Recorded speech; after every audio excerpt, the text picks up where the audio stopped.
plane when I pass in the street. Bag of money in the passenger seat. Simcoe's been asking for me on the road from the west to the east. Way up, I might never come down, cause the coast racking up the flight miles. Hello, and welcome back to another episode of We're Not Famous with Sam and Jernavis. I'm going to pass the ball to you. I'm going to say it. We're Not Famous with Sam and Jernavis. Maybe you should say Sam. I should say Jernavis. Try it one more time. We're Not Famous with Sam and Jernavis. Sound a little bit robotic, but we'll get it right. What's up, fans at home, driving in your car, hanging at the bar, aiming for the stars? Are you listening to the podcast wherever you are? He's a rapper. You know, I could freestyle. I'm not going to do it, but Can you really? I'm pretty damn good, actually. Okay. I could go for minutes. So you have bars. I got bars. Wow. Sam. I got bars. Bars. I can talk about all my past scars. So life was ladies and gentlemen, we just watched one of the worst movies that I come on, man. That I have seen in a while. I'm not really the biggest comedy fan. You're not a fan of comedies? I am a huge fan of Adam Sandler. You know, people tell me I look like Adam Sandler. I told you that before. You said do you think I look like Adam Sandler? I said that to you before when I probably first I don't take that as a compliment, but no. Other than the fact that he's Jewish, worth hundreds of millions of dollars. Isn't he Jewish or no? And he's Jewish. That doesn't mean I take it as a compliment. I mean, Adam Sandler is he's a great personality. Adam Sandler is more than just a great personality. What are you talking?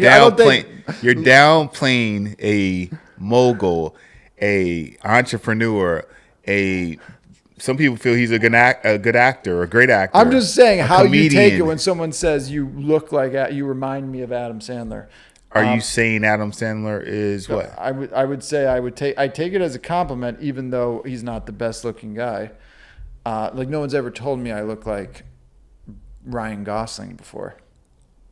That's because you don't.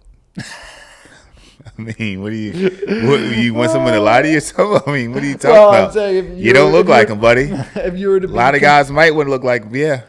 Being compared to an actor, I don't even think he's really my true doppelganger. But yeah, anyway, we just watched Happy Gilmore 2, and we figured we'd talk about it because that's the game we're playing. We're trying to get the cheap views. Just kidding. That's not what we're doing. No, we're not. We're not. No, I think it's worth talking about because I think it is a cultural event, and I think there's a lot of interesting things that happen to it. I mean, look, the movie was exactly what I expected it to be, which was a mishmash of celebrity cameos. No. Stop trying to do the political thing. I just said it's one of the worst movies I've seen. I saw the first one. The first one's a classic. To me, I really enjoyed the first one. Give your stance on, do you feel it was a good or bad movie? Well, I think it's more complicated. It's not as black and white of was it a good or bad movie. Obviously, it's not winning the Oscar. But I think it's an interesting project because it like to me it's like they have this like really sophomoric PG-13 type of sense of humor that they put in the movie, but it's clearly made for people who have nostalgia of the movie, who are all in their 30s and 40s now. So it's like, to me, it's a losing battle going into it, unless you make like a real raunchy rated R movie, which I think they could have, having like people as talented as the Safdie brothers involved. And, you know, Adam Sandler, he's made some amazing rated R movies. Have you ever seen Punch Drunk Love? Paul Thomas Anderson, it's phenomenal. Never seen Uncut Gems is amazing. So what did you like about it then, Sam? Well, I didn't let's be clear. Like, I'm not saying I liked it. Like, I would so never. What are you? What is your stance then, buddy? What is your stance in this movie? Did you like the movie or did you not?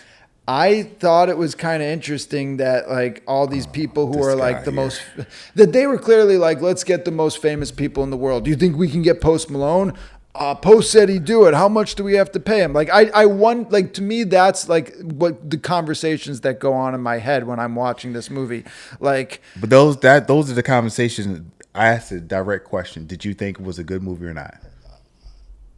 Well, I do want to be political because we can talk about the movie, but I want to first start off with your stance. Obviously, I did not think it was a good movie. Come on. Beautiful. So let's get into it now. Let's get into it. So the plot is Shooter McGavin is in jail. So do you feel the whole concept of him? Could you toss me my, you know what?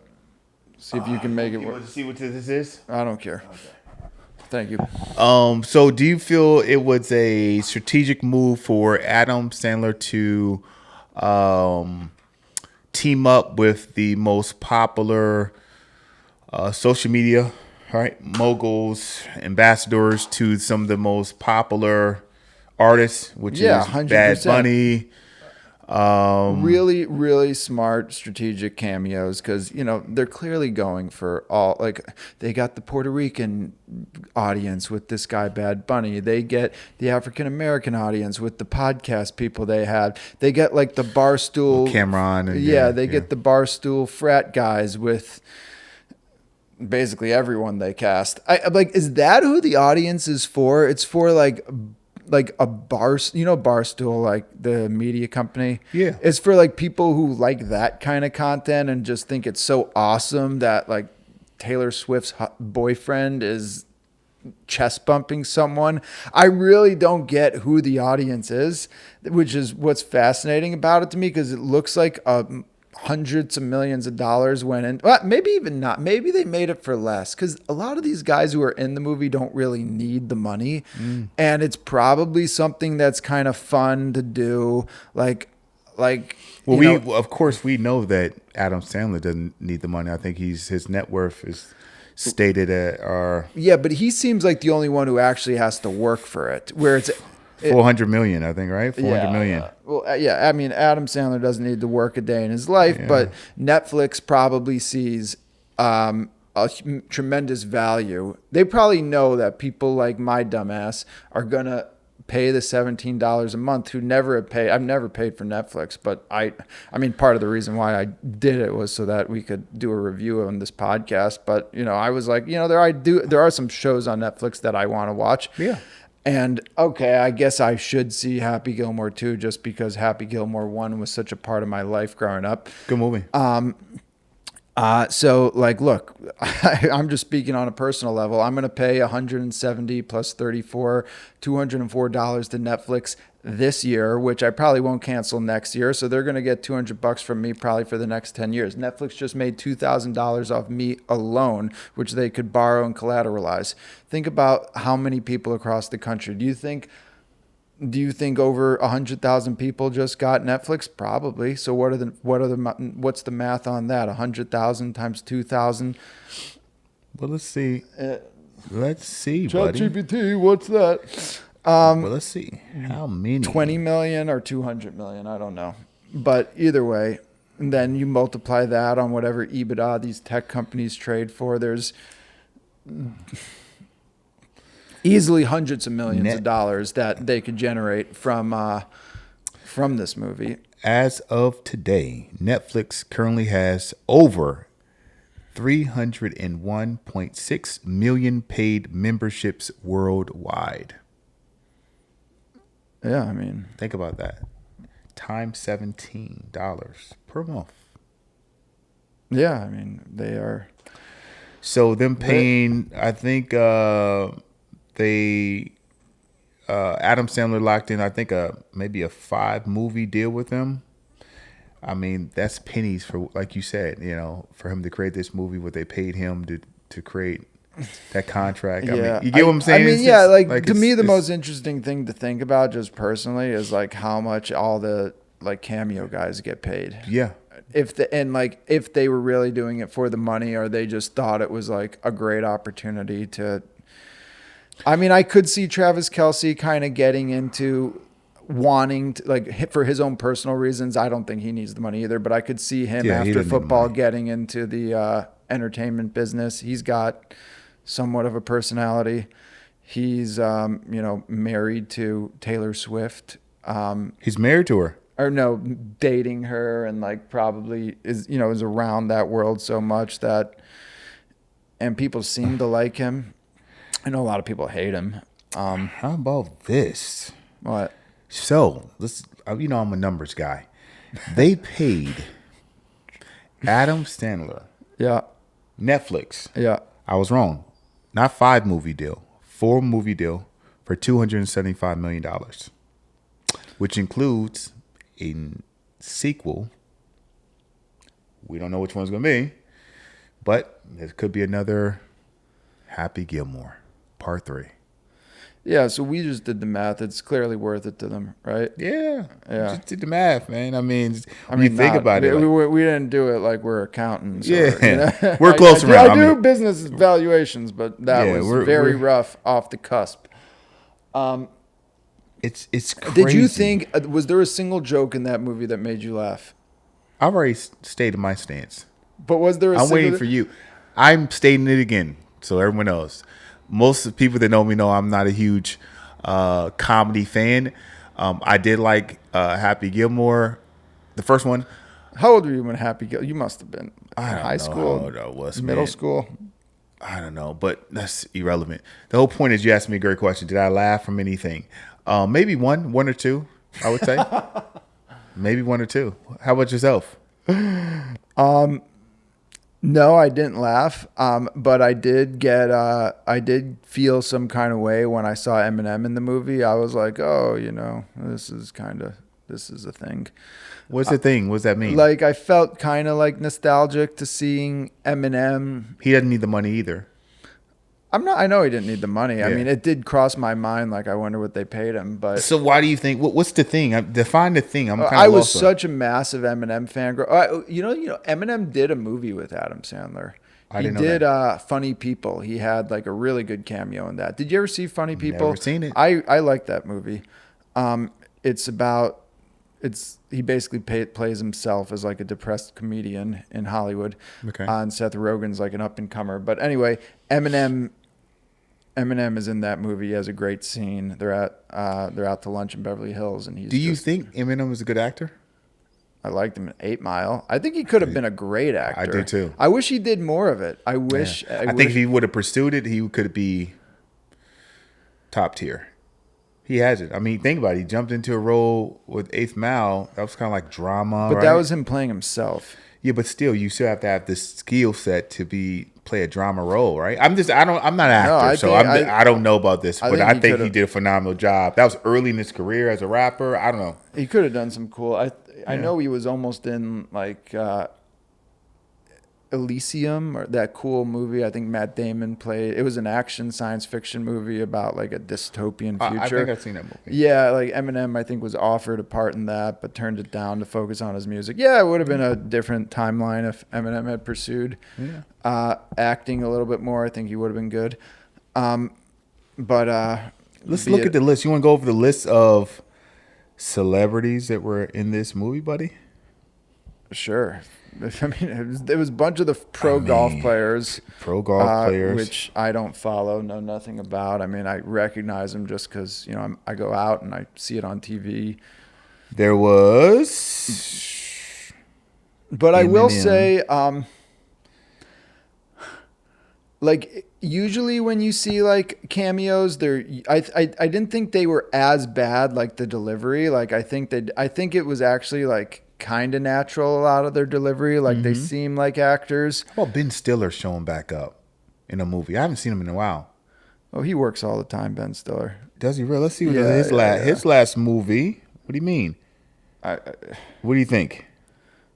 I mean, I haven't seen him in anything, but I know he's constantly working on movies, constantly in movies, producing. He's doing the big thing on Apple TV, which I'm blanking on. Was it? Yeah, I don't know either, but I don't see anything recent. But back to the cast, then he also had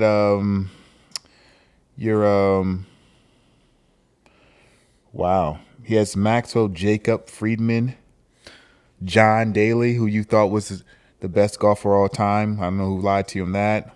Margaret Qualley had a little thing in it. Eric Andre. Yeah. Kid Cudi was in it. He had a short part.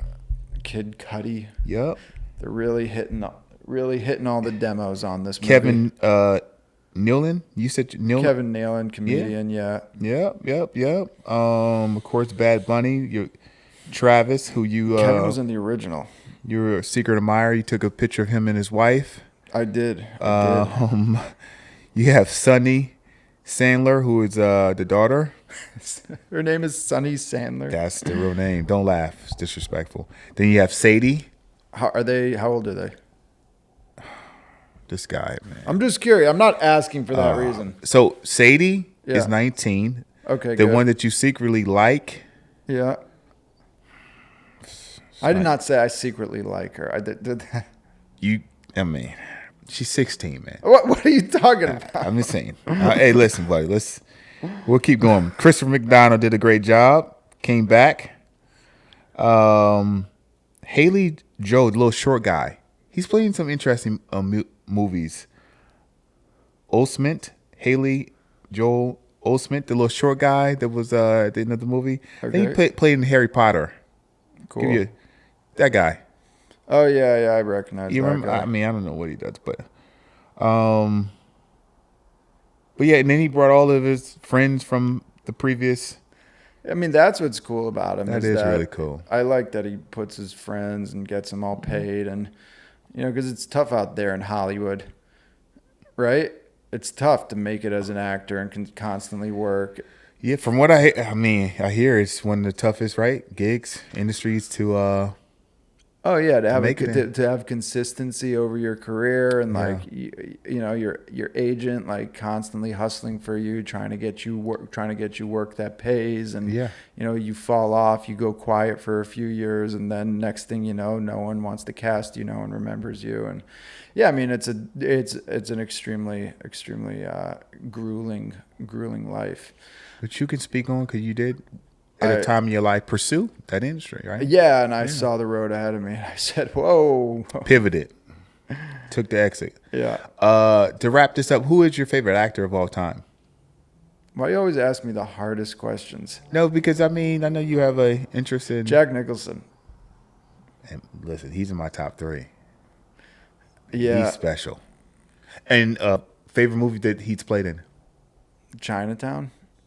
Wow. One Flew Over the Cuckoo's Nest. I can't name one. Okay, give me your top 3. See if you name anything I'm familiar with. 5 Easy Pieces. Easy Rider was like when I was first starting to like movies. And okay. See, I haven't seen that one. Yeah. He made these great movies in the early 70s or late 60s. I want to say Chinatown, where he plays a detective uncovering these conspiracies about L.A., which seems like there might be some truth to some of that stuff. It's a Roman Polanski movie. And then I watched the Chinatown sequel the other night. Hold on. Seriously? Hold on. Yeah. It's called The Two Jakes or something like that. But I love Jack Nicholson. I know he's coming to the end. It's going to be a shame when he goes. 88 years old. April 22. 1937. You didn't even name The Shining. What's wrong with you? You named The Shining. I love him in Batman. The first Batman, classic. Oh, when he plays the Joker. Yeah. The Departed, great job there. Oh, yeah. Something Gotta Give. The Shining, As Good as It Gets, another great movie he's in. Wolf was pretty good. I liked. Oh, he did the other Adam Sandler movie too. What was that other Adam Sandler movie? Jack Nicholson, Anger Management. Oh yeah, that's funny. That was funny. That was funny. Came out in 2003. Like those early 2000s Nicholson movies are pretty good. The Morgan Freeman one he did. I forgot what about Buck or something. Yeah. Morgan Freeman. Hold on, buddy. I don't think I see that one. Yeah, Jack Nicholson did a movie with Morgan Freeman, like Bucket List, I think it was called, where they're doing all these things on their bucket list now that they're getting old. What? Oh, yeah, it is. It's called Bucket List. It's yeah. funny. I haven't seen it, but it's on the list and stuff like that. Well, another thing I want to talk to you about, because I know you came up in the time when wrestling was a big deal. Mm-hmm. R.I.P. to our man Hulk Hogan. Hulk Hogan. Did he mean something to you growing up? Was he influential in your life at all? Absolutely. Hulk Hogan, during that time, I think every kid from the ages of like, I don't know, maybe 9 to 12, maybe some kids 9 to 16 during that time love Hulk Hogan. He was a superhero.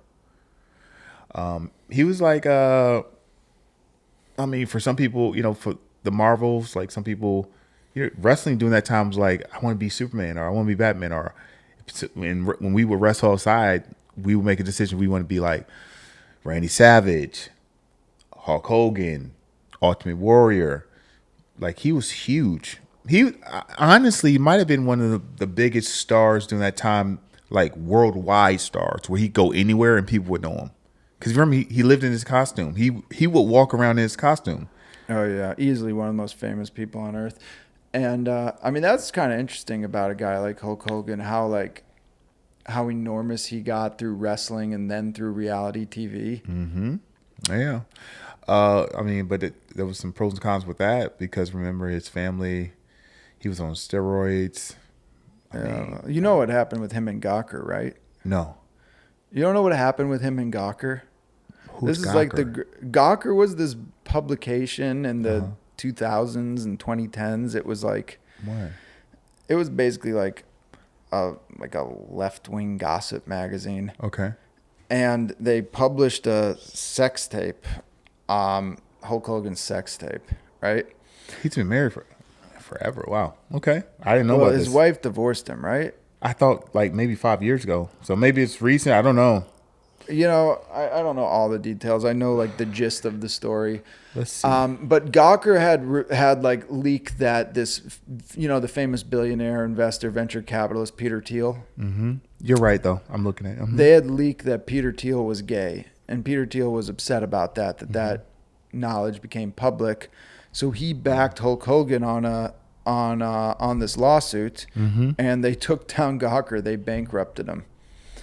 Is this seriously? Wow. Yeah.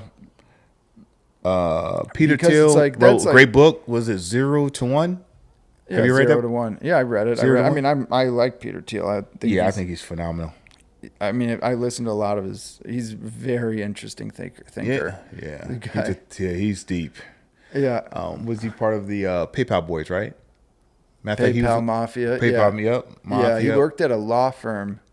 That's how he got his start. He was out of Really? Stanford Law. He worked at a law firm. Then he decided to do something bigger, and they started PayPal with those guys. Yeah, one of the first investors of Facebook, too. Yep, for sure. Yeah. Now Palantir. Well, we are the new... I don't want to wrap it up just yet. 'Cause Okay, I think talk to me. I think there's some more stuff that is interesting to talk about. Like what, buddy? Well, Like I what? mean, like, it's easy to shit on these bad movies, right? Right. But I think there is a lot of value in them, like Happy Gilmore and Happy Gilmore 2, because they kind of speak to like a more jockish kid, like a kid who's not going to go out and watch art movies or watch something that requires a long attention span to concentrate and focus on. But then their minds can open up to entertainment and, just sitting through because a lot of kids don't sit through movies these days. A lot of adults can't either. Yeah. So I think it's just like it's like a gateway drug to the larger world of entertainment that isn't just pro sports or podcasts. I agree. I do agree with you on that. I do not agree that is a kid's movie. I don't think kids under the age of really 16 should watch that movie. It says PG-13, but I don't think. I think it's too inappropriate. Well, I like that it kind of like edges the line. Of I don't think anyone under the age of 16 should probably watch that movie. It's PG-13 though. But it wasn't that bad, was there? Let me ask you this: if you were a parent, would you want your child, a 9-year-old? You had a 9-year-old. Maybe not. Maybe I don't know. I can speak on myself. I know I would not want my child to watch that. Well, first of all, my child would not watch that. Well, movie. not 9 years old is young. Maybe like 11 years old. Not even 11-year-old. They're already seeing it already on their phone. So I'm not gonna be like the captain of. Well, what was so bad about that movie? I mean, the like sexual, like there wasn't any sex in it. No. See, it wasn't any sex. See, that's how they get you. There's not actively. Oh, so you think it's a gateway drug into like? It opens the mind to imagination, and I think it's gonna happen anyway. Well, it is, but you want to kind of postpone it and let it happen organically compared to them seeing it, and then think about it. Our thoughts turn to imagine. We start imagining things that are inappropriate at a young age. We both have, right? But during our time, we probably had to go search for. There was books, there's magazines compared to us, we had to go sneak and do it. Today, you can just watch it on a movie, and there's a lot of like sexual demonstrations, them pissing and stuff on the. Come on, man! Come on, man! That's funny stuff for kids. Remember the Billy Madison? It's cool to pee your pants. When I was 11 years old, that was the funniest thing in the world. But here's the thing: they're trying to cover up the man's in this movie. They're trying to cover genitals? Up, so it gives the imagination of that someone's. Someone's what is showing. Yeah, and so for a young kid, I don't think it's appropriate. That's just me. I don't think it's appropriate. If I had a child, I wouldn't allow them to watch the movie. That's just my personal opinion. PG-13. Well, 13 years old. Okay, I don't. I can't speak on someone under 13, but I think it was kind of clean. But I don't know. Yeah. Would your parents allowed you to watch that at the age of 13? My parents were strict with me, like very strict about the PG-13. We used to sneak DVDs. Same here. Or whenever I would go to summer camp is when I got to see the more raunchier movies. I only watched those movies at friend's house. It wasn't allowed in my household. So, but by the time my brother and sister were that age, they were like watching rated R movies. I don't think I saw a rated R movie till I was like at least 14 or 15. Same here. Yeah. I mean, I would watch over a friend's house. Like their parents were different then. Their parents were different than my mother for sure. I mean, she didn't allow it in my household. So we can go down a whole different rabbit hole. But I mean, yeah, I wasn't allowed to see none of those type of movies. I wouldn't be able to watch Happy Gilmore 2 with my mom. Do you think Adam Sandler is good for movies? Like phenomenal. Yeah. I love the guy. I just think. Because a lot of people, I feel like he gets a lot of hate from like true artists. Seriously, I think he's had some phenomenal movies. The last little cartoon movie he did, phenomenal message in it. This guy's talented. I love him. I think he's funny too. I think he's done some great movies. What about the one Click? You watch Click? Yeah, I saw it in the theater when it came out. I thought it was a good movie. Most people are like, that's corny. I'm like, no, it's a good movie. The whole concept. Yeah. Hard work, you know what I'm saying?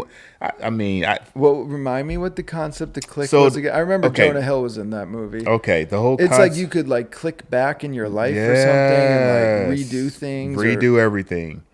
Yep. Mr. D. There's so many of those dumb movies. Movie summary. Click. It's funny how much he killed it. So Michael cannot find time to be at home because he's a hard worker until he meets inventor who gives him a universal remote that controls time. At first, he happily skips the boring times until he realizes the remote is in control of his life, and he learns to cherish all the precious moments with his family instead of focusing on his work. Oh yeah. It was kind of like in the deeper meaning was like you gotta like appreciate like what's really important in life. And yeah. Time is all you have. So I thought it was a really good movie. The whole premise of the movie was pretty good. So yeah. Anyway, that's a wrap. Anything else interesting you can squeeze out on Happy Gilmore 2? Do you recommend downloading Netflix and watching it? I recommend. Well, first of all, my take is, Sam, that wasn't a smart decision to pay. I can cancel Netflix, but he can cancel, which is great. He does look like Adam Sandler. Adam, if you're ever see this podcast episode, make sure you precast me as like one of the brothers. Precast. Bring him on. He really wants to be a actor. Until next time. This is We're Not Famous with Sam and Jernavis. Fast lane when I pass in the street. Bag of money in the passenger seat. Simcoe's been asking for me on the road from the west to the east. Way up, I might never come down, cause the coast racking up the